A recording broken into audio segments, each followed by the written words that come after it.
வடக்கு மாங்குடி ஊராட்சியில் வடிகால் சுத்தம் செய்யும் பணி நடைபெற்றது.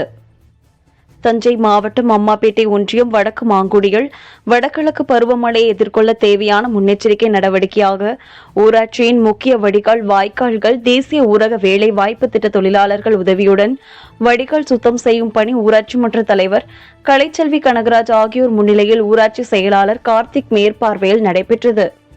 மழைக்காலங்களில் வடிகால் நிரம்பி தண்ணீர் குடியிருப்பு பகுதிகளில் புகுந்து பாதிப்பு ஏற்பட்டு வந்த நிலையில் தற்போது தொடர்ச்சியாக மழை பெய்து வருவதால் மழைநீர் குடியிருப்பு பகுதியை சூழும் அபாயம் உள்ளதாலும் முன்னெச்சரிக்கையாக வடிகால் சுத்தம் செய்யும் பணி தற்போது நடைபெற்று வருவதால் மழைநீர் ஊருக்குள் வருவது தடுக்கப்படுவதுடன் குடியிருப்பு பகுதிகள் மழைநீரால் பாதிப்பு ஏற்படுவது முற்றிலும் தடுக்க ஊராட்சி நிர்வாகம் நடவடிக்கை எடுத்து வருவது பொதுமக்கள் மத்தியில் பாராட்டை பெற்றுள்ளது.